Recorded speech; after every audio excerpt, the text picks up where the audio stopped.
하나님 말씀은 신약성경 요한계시록 19장 14절 말씀입니다. 요한계시록 19장 14절 말씀, 우리 같이 한 목소리로 함께 읽겠습니다.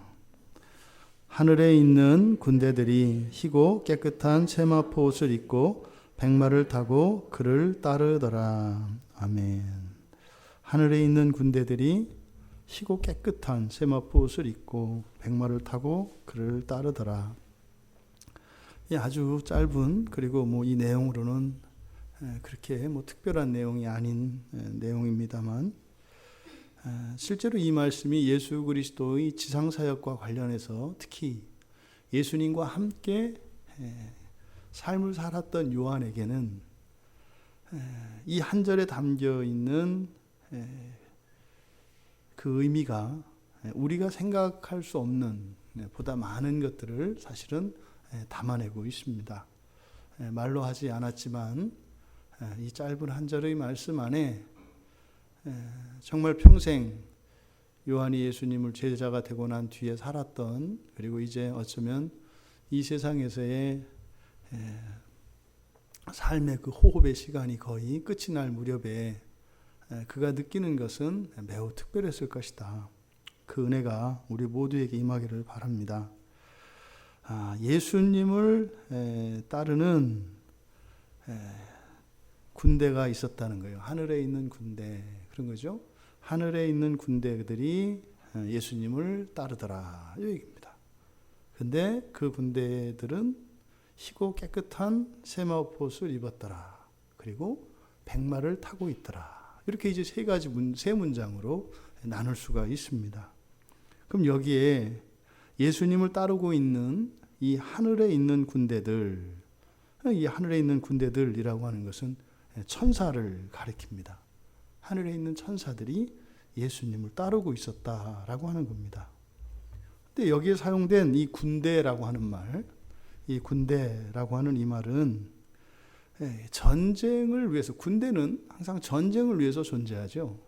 싸움과 전쟁을 위해서 있는 게 군대입니다. 그러니까 지금 백마를 타신 예수 그리스도께서 이 땅을 재림하시는 그 장면을 요한이 보고 있는데, 지금 예수님과 함께 대동하는 천사들이, 천사의 종류가 여러 종류가 있단 말이에요. 근데 여기에 대동하고 있는 천사들은 군대라는 거예요.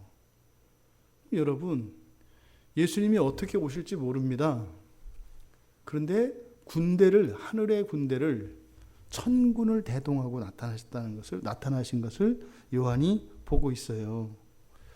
예수님께서 이 하나님의 군대에 대해서 마태복음 22장 7절에서 그 비유를 통해서 말씀을 하십니다. 그 천국의 잔치를 열고 이제 초대를 한다고요. 천국 잔치에 임금으로 나타나는 하나님이시죠. 하나님께서 천국 잔치를 열어놓고 이제 거기에 초청을 합니다.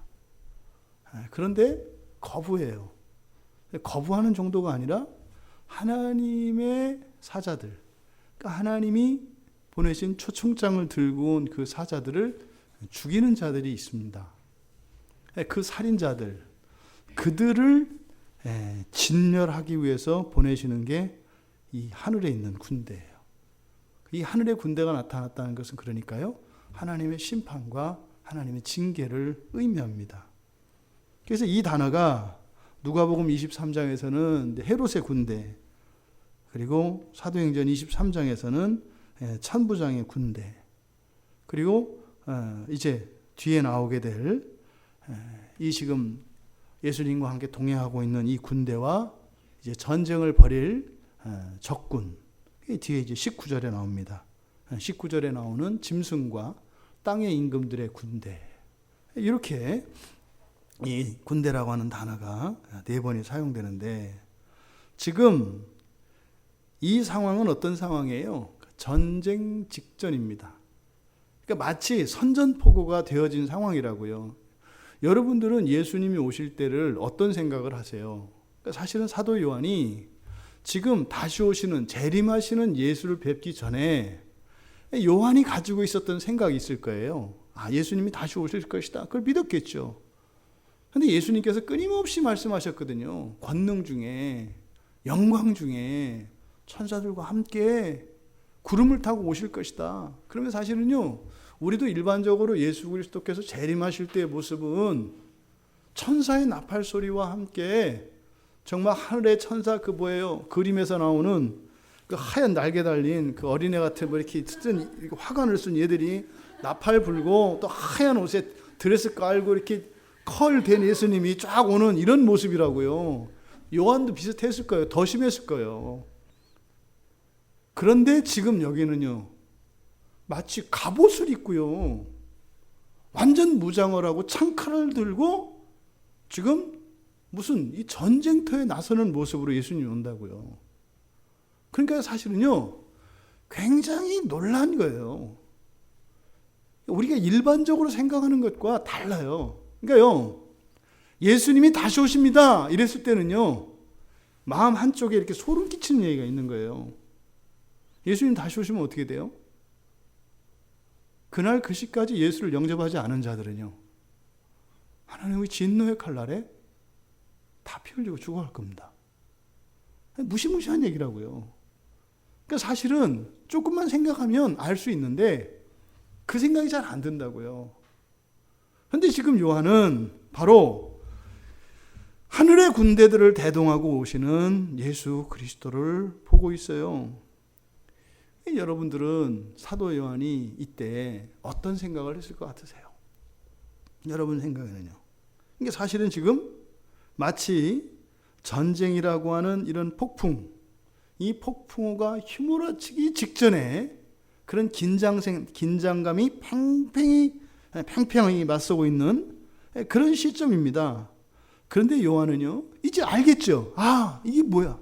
예수님이 재림하시는 이것은 그냥 무조건 모든 게 그냥 없었던 걸로 하고 완전히 회복시키는 일이 아니구나. 이거 전쟁 상황이구나. 이걸 알았다고요. 그거는 이제 그 현장에서 그걸 새로 알게 된 사실이죠.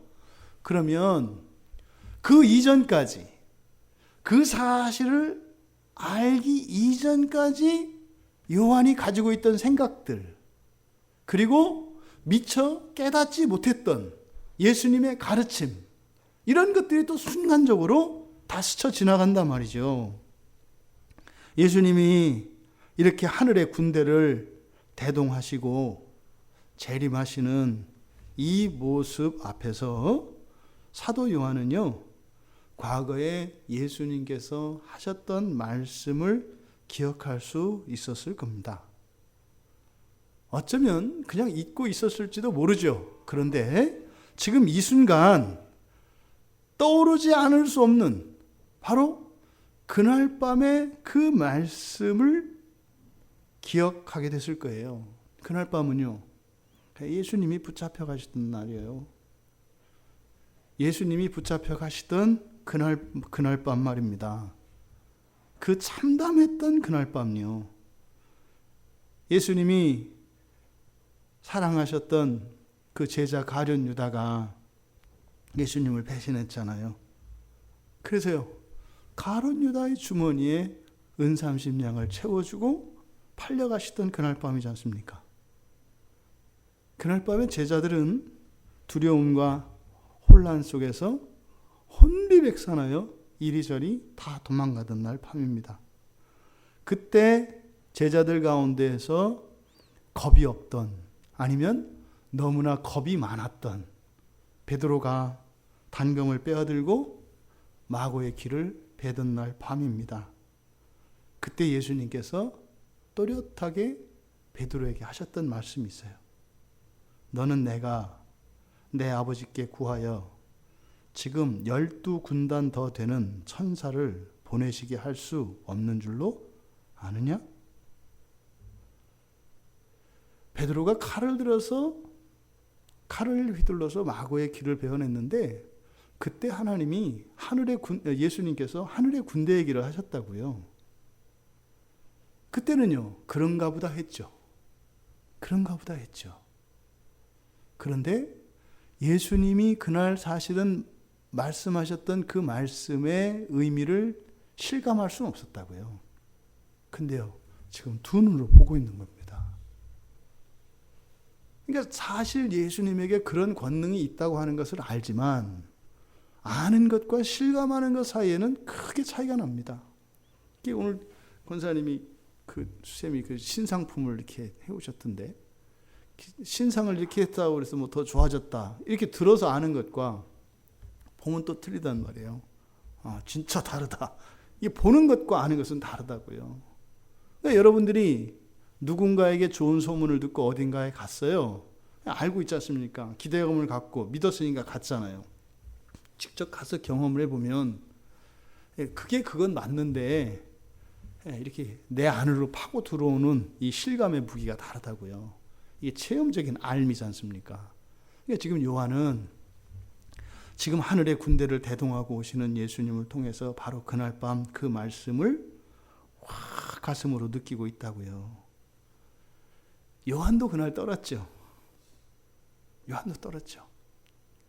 그래서 어쩌면 그렇게 붙잡혀가던 예수님이 유난히 초라하게 보였을 수도 있습니다. 정말 전능하시고 못하는 거 없으시고 모든 능력과 권세를 다 가지신 그리스도이신 예수, 그렇게 우러러 보이기만 했던 예수, 그저 가까이에서 예수님의 숨결만 느껴도 가슴이 설레이던 제자 아닙니까? 그런데요, 체포돼서 끌려가던 그날은 한없이 나약한 한 인간의 모습으로 보여졌을 거예요. 그런데 지금 예수님과 대동한 이 하늘의 천군을 보면서 요한은 그날 예수님 그 어깨 너머에 있었지만 보지 못했던 것을 지금 보고 있는 거예요.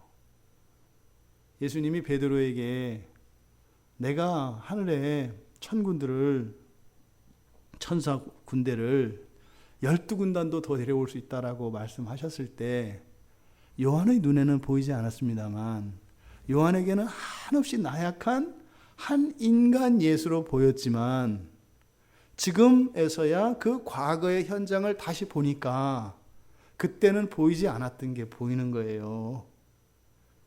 초라하게 끌려가는 것 같았던 예수님 어깨 너머에 그 위로 가득히 하늘의 천군이 두 눈을 부릅뜨고 당장이라도 삼킬 듯한 기세로 그 장면을 바라보고 있었던 것을 요한은 지금 볼 수 있는 거예요. 예수님의 초라함이 아니라 오히려 그 하늘의 군대들을 중지시키고 예수님께서 오신 그 그리스도의 사역을 감당하기 위하여 그 길을 가시는 그 모습이 요한에게는요, 더 이상 자신의 기억 속에 있었던 초라하고 나약한 인간 예수의 모습이 아니죠. 오히려 위풍당당하시고 그들을 단번에 멸하실 수 있었음에도 불구하고 오히려 당신을 십자가에 내어주시기 위해서 가시는, 감히 그 누구도 헤아릴 수 없는 오히려 더 큰 영광의 모습으로 요한에게는 바뀌고 있는 겁니다. 예수님이 나약한 모습이 아니에요. 이제는요, 참으로 왕자다운 풍모와 왕자다운 사랑으로 그 길을 가시는 모습으로 이제 요한에게는 바뀌고 있을 겁니다. 그러니까 한편으로는요, 과거 예수님에 대한 그 기억이 완전히 바뀜으로써 가슴이 시원해지고 통쾌한 것도 있었을 거예요. 예수님이 당하신 것이 아니라 예수님이 직접 가신 것이구나. 근데 또 한편으로는 그때 내 영적인 눈이 띄어지지 않아서 그 영광을 보지 못했던 자신들과 그렇게 혼비백산에서 도망갔던 그 제자들의 모습에 대한 회한이 동시에 몰려왔을 겁니다. 여러분, 상대도 안 되는 그 초라한 적들 앞에서 도망치고 있는 모습들을 여러분 한번 생각을 해보세요. 예? 호랑이 100마리가 있는데 고양이 3마리가 무서워서 호랑이 100마리가 무서워서 펄쩍펄쩍 뛰고 도망간다고 생각을 해보세요. 사실 제자들이 달아났던 모습이 그런 모습이죠. 왜요? 영안이 뜨이지 않았기 때문에 그래요. 영적인 눈이 열리면은요, 잡으러 왔던 병정들이 아니라, 로마에 있는 모든 군사들이 아니라 전 지구상에 있는 군대가 다 와도 감당할 수 없는 하늘의 군대가 그날 그 자리에 있었던 겁니다. 근데 지금 여기서 요한은 그 천사들이 따르고 있더라, 따르더라, 이렇게 여기 미완료 시제로 돼 있어서 바로 계속되는 것을 말합니다. 그러니까 이날 이 시간에 요한은 보게 되었지만 예수님이 움직이실 때는요, 누가 따라다녔어요? 늘 하늘의 군대가 따라다녔다는 거예요.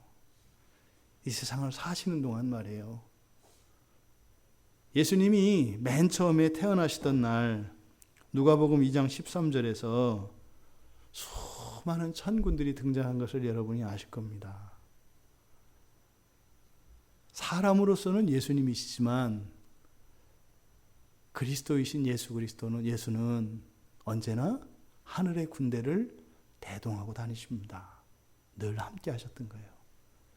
그러니까요, 그 풍랑이 있는 바다에서 예수님이 주무실 때도 제자들은 놀랄 필요가 없었던 거예요.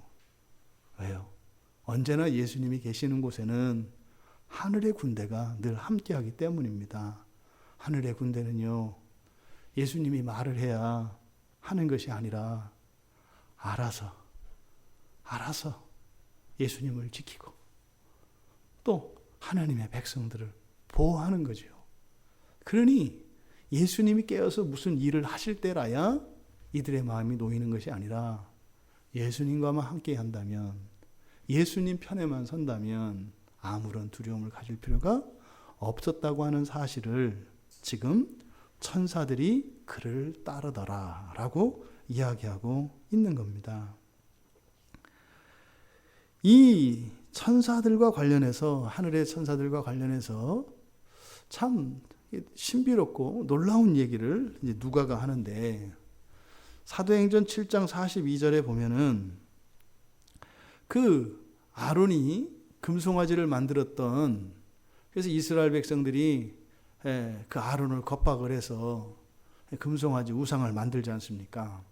그때 그 사건을요, 누가가 사도행전 7장 42절에서 뭐라고 기록을 하냐면, 그 우상을 섬기는 그 일이 하늘의 군대를 섬기는 일이었다, 이렇게 얘기를 해요.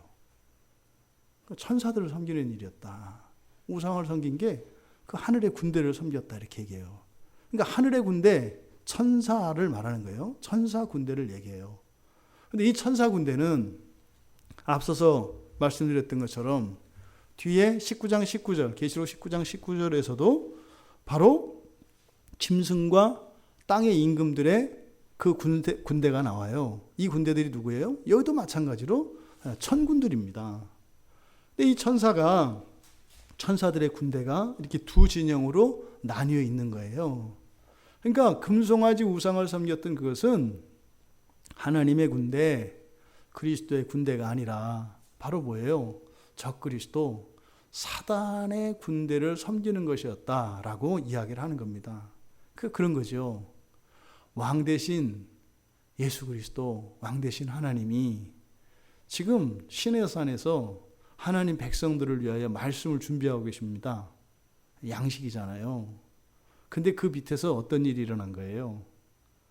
그저 스스로 자기 진지를 적들에게 내어준 거예요.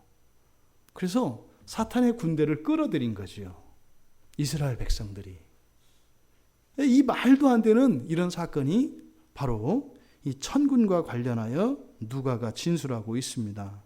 그러니까요, 누가의 진술을 통해서 우리가 우상을 섬기는 그 일은 단순히 아무것도 아닌 것, 헛된 것, 이런 것이 아니라 그때 헛되다, 아무것도 아니다 라고 하는 것이 그냥 뭐 볼펜 이런 것처럼 아무거나를 의미하는 게 아니다, 이 말이에요. 이것이 우상이 될 때는 여기에 뭐가 붙어요? 영적인 존재가 붙는다고요. 영적인 존재가 붙는다고요. 이 이야기를 누가가 하고 있습니다. 그러니까 여기서 따른다라고 하는 이 표현이 그런 거죠. 여러분들은 누구를 따른다 할 때 무슨 말이에요? 누구를 따른다 그러면 누구의 편이 되는 거예요. 누구의 편이 되는 거예요. 또 그를 섬기는 사람이 되는 거예요. 또 제자가 되거나 그의 종이 되거나 이런 것을 따른다라고 하죠. 또 그의 생각, 그의 행동 이것을 그대로 따라하는 것, 이게 따르는 거죠. 그러니까 지금 이렇게 하늘에 있는 군대들이 예수님을 따르더라. 그럼 뒤에서는요, 따르지 않는 군대도 있다는 거예요. 사탄을 따르는 군대도 있다. 이렇게 얘기를 하는 거예요. 사실 그래서 예수님께서 이 땅에 오셔서 제자들을 모으셨던 것은요, 그거죠. 하늘의 천군들은 이미 예수 그리스도의 군대가 있습니다만 천사 군대가 이미 준비되어 있었고 또 이 땅에 사람들 가운데에서 하나님의 군대를 모집한 거죠. 그것이 제자를 모으는 일이었습니다. 그런 의미에서 여러분들은요, 하나님의 군대들이죠. 여러분들은 다 그리스도의 군사들입니다. 군대는 뭐 하는 거라고요? 전쟁하는 거라고요. 우리의 삶이 전쟁이라고 말씀을 드리는 거예요. 나의 삶이 무슨 신앙생활 이런 게 아니라 전쟁이었구나. 나도 그의 군대였구나. 나도 그의 군사였구나. 이것을 요한이 깨닫고 있습니다. 예수님께서 복음서에서 훗날 재림하실 때 예수님의 모습에 대해서 말씀을 해주셨잖아요. 마태복음 24장 30절에도 인자가 구름을 타고 능력과 큰 영광으로 오는 것을 보게 될 것이다. 그래서 사실은 이게 무슨 말씀인지 잘 몰랐다고요. 능력과 큰 영광으로 오신다고 하니까 앞서 말씀드렸던 것처럼 이렇게 빵빠레를 울리며 개선가를 울리며 오시는 승리자로 오시는 예수 그리스도를 생각을 했다고요. 그런데요, 예수님이 재림하시는 그 날은 그냥 그런 날이 아니라 바로 뭐예요? 최후의 전쟁. 그래서요, 두려운 날이라고요. 누구에게요? 예수를 아직 영접하지 않은 이들에게는요. 사실은 모든 헛된 소망도 끝나는 날입니다. 그 이전까지는 이런 호기를 부리고 객기를 부릴 수 있어요. 왜요? 아직 임하지 않았으니까. 아직 오지 않으셨으니까 아니야 이렇게 거드름을 피우고 객기를 부릴 수 있습니다. 그런데 이제는요, 끝났습니다. 이제 끝난 거예요. 그런 거 없어요. 사도 바울도 주님께서 이렇게 권능의 천사들과 함께 하늘로부터 나타나실 것을 예언했어요. 데살로니가후서 1장 7절에 보면 그 이야기를 합니다. 이 성도들은 이 세상을 사는 동안 환난을 당할 거라는 거예요. 또 고난을 겪을 거라는 거예요.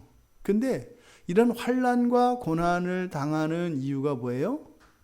바로 예수님이 오시는 그날에 합당한 자로 여김을 받기 위해서 그런 고난과 환난을 받는데요. 왜요? 고난이 없으면 그 사람의 신앙을 알 수가 없어요. 예수를 내가 부인해야 될 필요도 없고 예수님하고 그냥 사이좋게 지낼 수 있어요. 오히려 내가 예수님 밥 사주고 선물을 사주고 이렇게 살 수 있어요. 그럼 예수님하고 사이 나쁠 게 없어요. 근데 고난과 환난이 오면은요, 둘 중에 하나를 선택해야 합니다. 주님을 따라가자니 내 고난과 환난이 커지겠고, 그래서 고난과 환난을 피하자니 주님을 버려야 되는, 신앙을 버려야 하는 이런 상황이 고난과 환난 속에서만 나와요.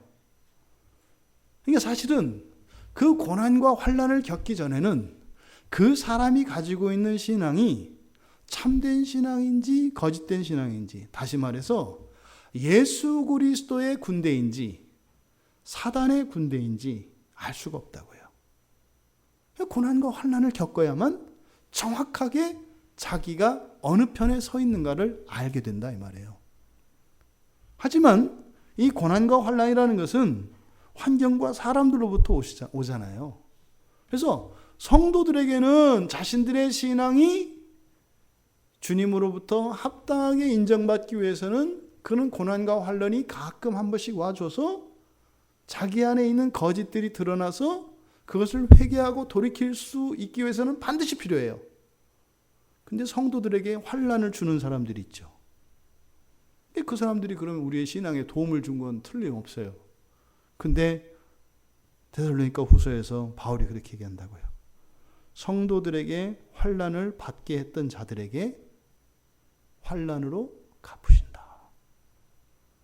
그래서 다른 사람들이 여러분을 함부로 괴롭히지 못하게 하라고요. 여러분을 누군가가 괴롭히면 주님이 혼내줄 거예요. 이 다음에. 무섭잖아요. 그러니까 여러분들이 다른 사람들한테 이렇게 환난 당하지 않도록 조심하세요. 그 사람들을 위해서. 차라리 여러분한테 환난을 당하는 게 낫지. 주님한테 환난을 대갚음 당하면 무섭다고요. 이게 우스갯소리가 아니에요, 여러분. 그런 사랑에까지 여러분들이 자라가셔야 돼요. 그러니까 누군가가 나에게 고난으로 환난으로 다가와도 그것이 여러분들에게는 고난과 환난이 아니면 되잖아요. 받아주시면 되잖아요. 마지막 날에 이렇게 보수자로 예수님께서 오실 것이다. 그리고 우리가 받았던 그 환난에 대해서는 안식으로 갚아주신다. 그래요. 여러분들 사시는 동안 겪는 고난과 환난이 있었습니까? 기름종에다가 다 써놓으세요. 그 다음에 예수님이 안식으로 바꿔주신대요. 주님, 제 고난의 전표입니다. 이렇게 하면 주님이 그걸 주님의 안식으로 바꿔주신대요. 물론 여러분이 안 쓰셔도 예수님이 다 기록해 놨습니다. 여러분, 바로 그렇게 성도들에게 환난을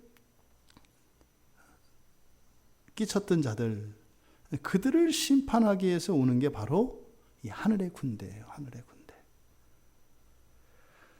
또 구약에서도 하나님의 군대가, 이 하늘의 군대가 나옵니다. 이제 마하나임이라고 하는 곳이 있잖아요. 마하나임. 지명이에요. 마하나임은. 야곱이 이제 고향으로 돌아오던 길에 형 예서를 찾아가는데 근심이 태산이잖아요. 형님 성격도 알고 또 힘이 또 보통도 아니고 이게 골치 아프잖아요. 하나님하고 약속을 해서 가긴 가야 되는데 정말 가기 싫잖아요. 근데 그때 창세기 32장에 보면 하나님의 군대가 나타나요. 하나님의 군대. 그때. 그래서 하나님의 사자들 그 군대인데 이 마하나임이라고 하는 것은 원래 마하네 엘로힘. 그러니까 하늘의 군대, 하나님의 진, 뭐 이런 뜻이거든요. 그러니까 마하네가 진영, 진, 뭐 이런 뜻이에요. 엘로힘 하나님이고요. 그러니까 마하네 엘로힘을 봐요. 그건 뭐예요? 야곱이 갈 때 하나님께서 하나님의 군대를 대동시키셨다고요.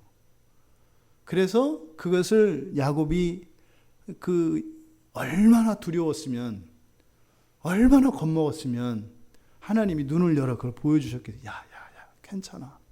여기 내가 있다. 이렇게 눈을 열어 보여주신 거예요. 이게 보니까 하나님의 군대가 자기와 함께하고 있단 말이에요. 그러니까요, 형을 두려워할 이유가 전혀 없는 거죠. 그래서 야곱이 그 하나님의 사자들을 먼저 보냅니다. 가서 딱 보고 와요. 거기에 보면 이제 형이 400명을 데려온다고 한다고요. 뒤에 내용 보면 되게 웃겨요. 하나님이 하늘의 군대를 봤거든요. 근데 400명을 데리고 온다는 그것 때문에 야곱이 얼어버려요. 여러분 이해가 되세요? 하나님이 천군을 보여주셨다고 이렇게 하나님의 군대를. 그랬는데 400명이 온다고 하니까 또 순간적으로 겁을 확 먹었다고요. 이게 그 구약에서 나타나는 이 하나님의 군대입니다. 여기서 이 마하나임이라고 하는 이 단어가 그 구약 성경을 헬라어로 번역한 그 70인 성경에 파레무볼레라고 하는 헬라어로 번역을 하는데 이게 신약에서는 교회예요. 교회. 하나님의 군대에 해당하는 그 마하나임, 이것이 신약에서는 군대가 돼요.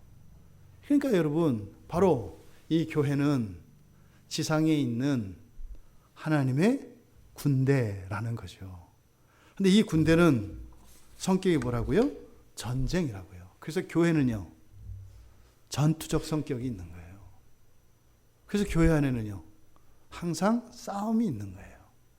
그러니까 이 싸움은요, 우리가 안 싸워도 싸워요. 이 안에서. 끊임없이 영적 전쟁이 있습니다. 이게 제가 그 청계산에 왜 10년 철야 기도하신 전도사님 얘기 말씀을 드렸잖아요. 근데 그 전도사님이 이렇게 이제 기도하는 거를 보면 사실 이제 그 있어요. 저 전도사님은 어떻게 기도하실까? 그 전도사님한테 이제 여쭤봤더니 그렇게 얘기를 해요. 싸우신대요. 사단의 천사들과 싸우신다고 얘기를 하더라고요. 전투를 한다고 하더라고요. 어떨 때는 싸워서 밀리기도 하고, 어떨 때는 이기도 하고, 뭐 이렇게 하신다 그래요. 매일 이기는 게 아니라 질 때도 있고 이길 때도 있고, 그 싸움을 계속 싸운다는 거예요. 그러니까 사람이 보면, 사람의 눈으로 보면 그냥 밤에 산에 올라와서 밤새 그 산 정상 바위 위에서 기도하는 거예요, 그냥. 그럼 여러분 생각을 해보세요. 밤새 뭐 기도하겠어요? 기도 제목을 여러분 쭉 열거해봐도 3시간, 2시간 이상 기도 제목을 열거할 수 있는 사람들이 많지 않아요. 기도 제목을. 1시간만 기도 제목을 열거하는 것도 그렇게 쉽지 않아요. 무슨 말이에요? 생각보다 우리가 그렇게 다른 주변에 관심을 갖고 살지 않아요. 우리 이렇게 관심이 미치는 영역이 굉장히 좁다고요. 그러면 2시간, 3시간을 어떤 기도의 제목을 가지고 기도할 때 없어요. 더 이상 기도할 게 없어요. 재탕, 삼탕 해가지고 돼지뼈 우려내듯이 그냥 막 우려낸다고요. 근데요, 밤새워서 열렬하게 기도할 때는요, 어떻게 하겠어요? 저도 그게 궁금한 거예요. 도대체 전도사님은 어떻게 저렇게 기도하실까? 그러시는 거예요. 싸운대요. 저는 사실 아직 몰라요, 그게 뭔지. 천사들과 싸운대요. 뭐 지기도 하고 이기도 한대요. 여러분, 지상에 있는 교회는 전투하는 교회입니다. 이런 의미에서. 여러분들 어떻게 전투할까요? 천사들과. 1차적으로는 여러분들의 일상을 지키는 것이 여러분들이 천사들과 싸우는 거예요. 여러분들의 일상을 지켜내시는 거. 정해진 일들 하고. 이렇게 하는 거예요. 미루지 않고. 이게 천사들과 싸우는 거예요. 왜? 다 관련되어 있거든요. 특별히 여러분 신앙과 관련해서 여러분의 경건 생활을 지키는 겁니다. 그리고요, 이런 경건 생활이 확장되어 가는 거죠. 심화되어져 가는 거죠. 이게요, 천사들과 싸우는 거예요, 여러분. 성경 한 번 더 읽고 기도 한 번 더 하고 예배 한 번 더 나오고 하는 이게 천사들과 싸우는 거예요, 여러분. 이게 전투하는 교회예요. 아니, 그런 것들이 지금 경험이 안 되니까 매일 할까 말까 고민하고 뭐 이렇게 전 보듯이 1, 2, 3, 4, 1, 2, 1, 2, 1, 2 하다 에이 가자, 뭐, 안 하자, 뭐 이렇게 가잖아요. 이게 지금 뭔지를 모르니까, 실체를 모르니까 그러는 거죠. 그래서 이 구약에 나왔던 마하나임이라고 하는 하나님의 하나님의 군대라고 하는 이것이 오늘날 신약에서는 교회다. 그래서 교회는 뭐예요? 전투하는 교회다. 이것을 우리가 잊지 말아야 합니다. 바로 이게요, 예수님께서 재림하시던 그 날에 대동하시는 하늘의 군대, 그 군대가 요한이 이전에는 볼 수 없었지만 이제 보게 된 거잖아요. 여러분들도 그런 영안이 열리기를 바랍니다. 하늘의 군대를 보실 수 있는 여러분들 되시기를 바라요. 그래서 예수님이 잡혀가시는 그 날에 우리의 신앙이 모욕당하고 훼손당하는 그 자리에서 남을 나라 도망치던 제자들처럼 우리들의 신앙을 부인하고 우리들의 신앙이 시궁창에 처박힘에도 불구하고 그것을 건질 생각도 않고 지킬 생각도 안 하고 그저 나의 사생활과 그저 나 먹고 사는 일에 그냥 여념이 없는, 그것이 하나도 다를 바 없죠. 요한은 그 생각하는 거예요. 아, 그럴 게 아니었구나. 그럴 게 아니었구나. 보세요. 야곱도 하나님의 군대를 보았음에도 불구하고 400명의 사람들 앞에서 벌벌벌 떨었고, 예수님의 제자들도 그날 그 자리에 하나님의 군대가 있었음에도 불구하고 그렇게 뿔뿔이 흩어져서 도망가고. 그럼 교회에게 묻습니다. 오늘날의 하나님의 군대인 교회는 어떠합니까? 하나님의 군대가 이 교회 가운데 있는데 과연 우리들은 그렇게 형 에서를 두려워했던 야곱이나 예수님을 배반하고 남을 나라 도망치던 예수님의 제자들과 다르기를 바랍니다.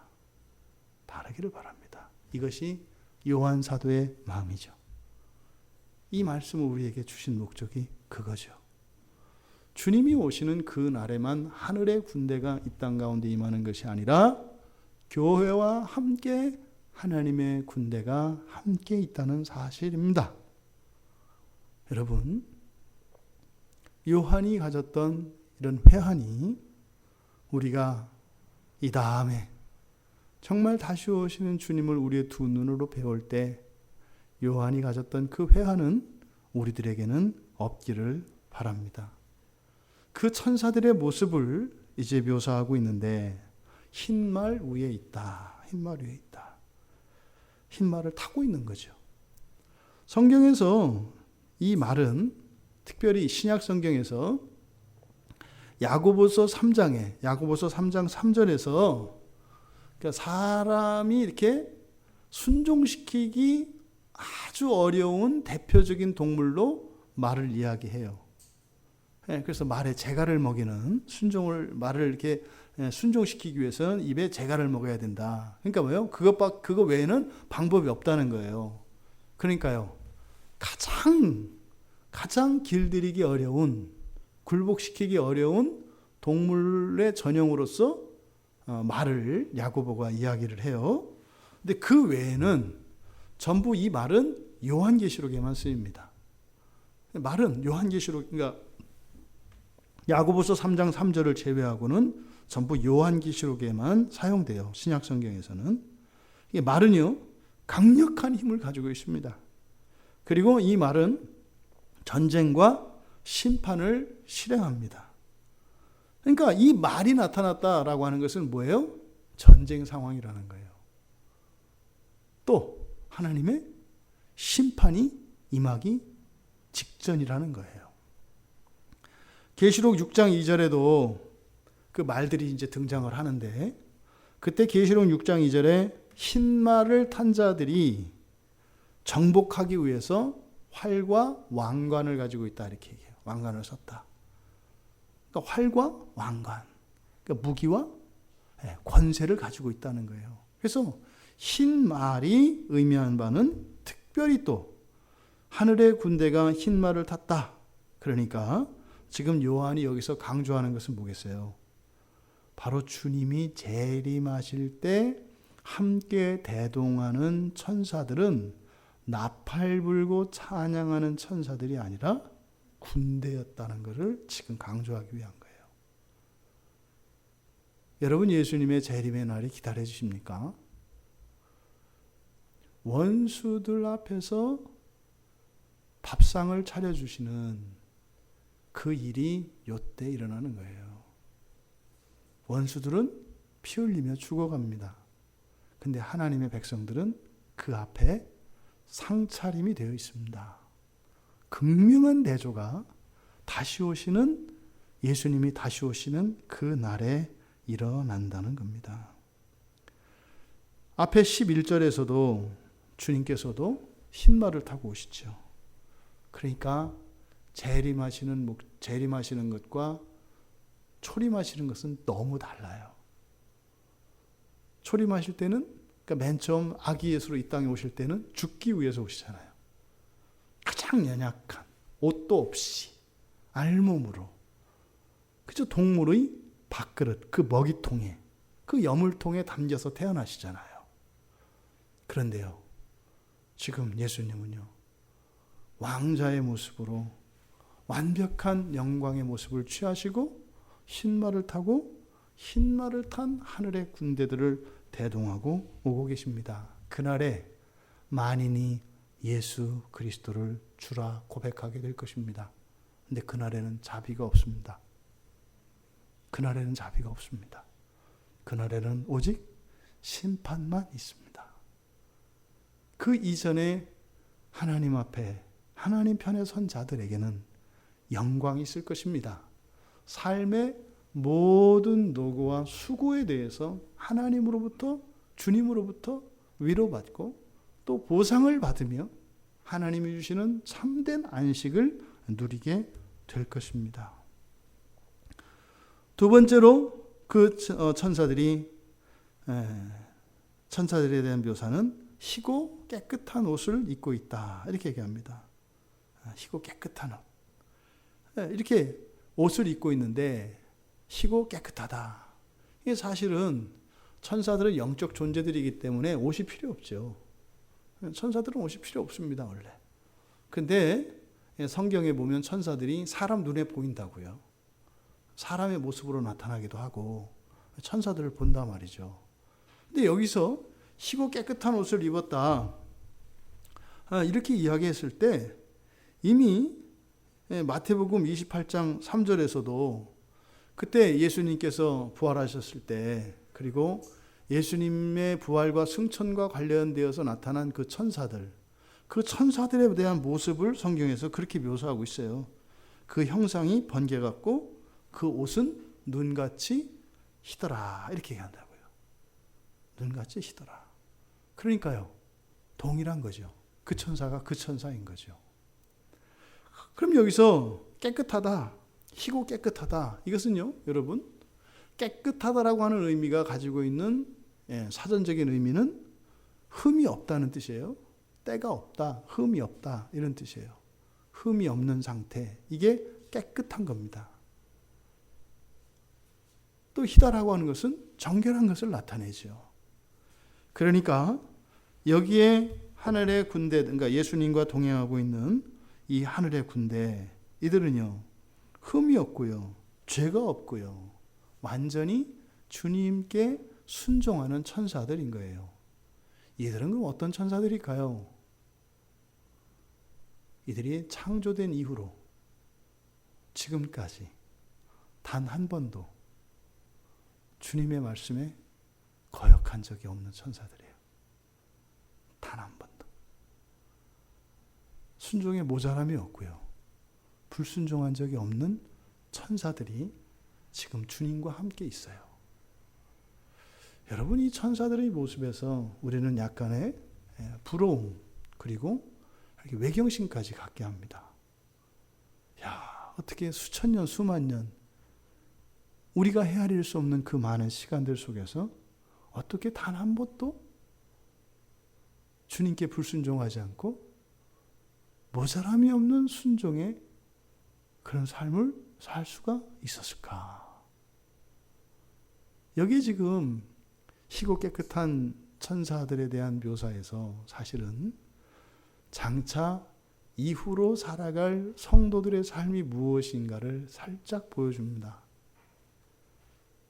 주님이 다시 오시기 전까지는요, 온전한 순종은 고사하고 이 불순종의 문제 때문에 그냥 허덕이다가 지쳐버린 게 우리 아닙니까?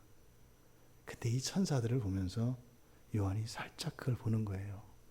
와, 영원히 완전히 하나님께 순종하며 살아가는 성도의 삶이 시작이 되는구나. 여러분 보십시오.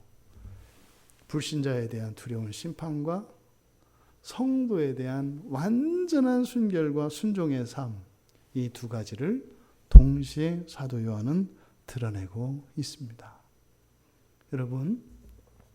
여러분들이 이 세상을 살아가시는 동안 때로는 지치고 힘들 때, 그리고 신앙 안에서 이렇게 진전이 일어나지 않고 제자리 걸음을 걷고 있는 것 같고 몸부림을 치려고 해도 더 이상은 나아갈 수 없는 이런 한계 상황 속에서 우리가 절망을 느끼기도 합니다.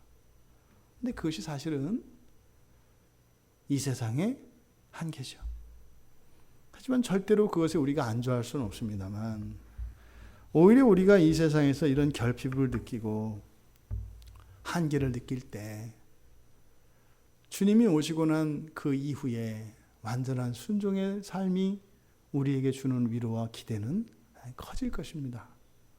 절망을 깊이 한 사람일수록, 절망의 폭이 큰 사람일수록 하나님의 그 구원이 높아지고 넓어지고 두터워지는 것이죠.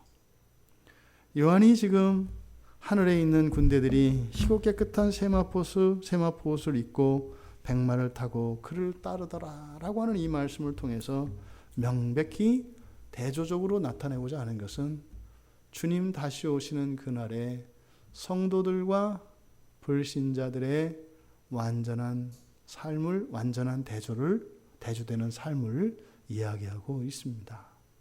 여러분, 이것이 여러분들에게 위로가 되십니까? 이것이 여러분들의 현재의 삶에 더 용기를 갖게 하고 삶의 동기부여가 되십니까?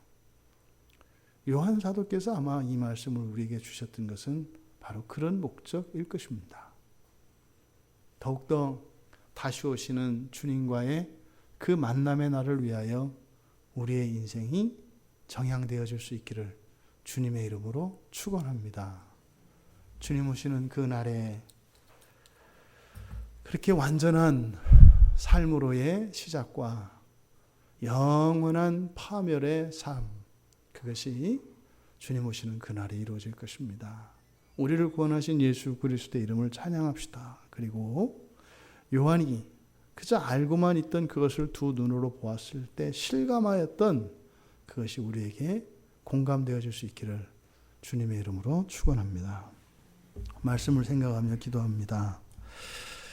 하나님, 저희들이 정말 얼마나 피상적으로 막연하게 주님의 재림을 알고 있습니까? 저희들이 인생을 살면서 일어나는 이런저런 변화 속에서 힘을 낼 수 있게 하고 또 더욱 용기를 낼 수 있게 하는 그것이 사실 그 재림에 일어날 그 상황에 대한 지식입니다. 요한은 바로 예수님의 재림으로 일어날 일들을 우리에게 가르쳐 줌으로써 그리스도인으로 성도로 살아가는 삶이 얼마나 복되고 영광스러운 것인가를 가르쳐 주고 있습니다.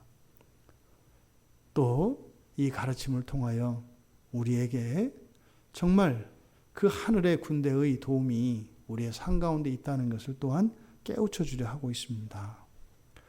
홀로 사는 것처럼 하나님과 상관없이 하늘에 계신 예수님의 도움과 상관없이 마치 나 혼자 내 인생을 살아가는 것처럼 지금까지 생각했다면 요한은 잘못된 생각이라는 겁니다. 절대 그렇지 않다는 겁니다. 주의 사자가 또 성령께서 우리 안에 내주하시고 주의 사자가 늘 우리들의 삶 가운데 함께 동행한다는 것입니다. 우리의 삶을 되돌아보며 우리가 살았던 인생, 지금과 달라지는 정말 온전한 영적인 지식으로 새로운 삶을 살아갈 수 있도록 은혜를 달라고 우리 같이 기도하겠습니다.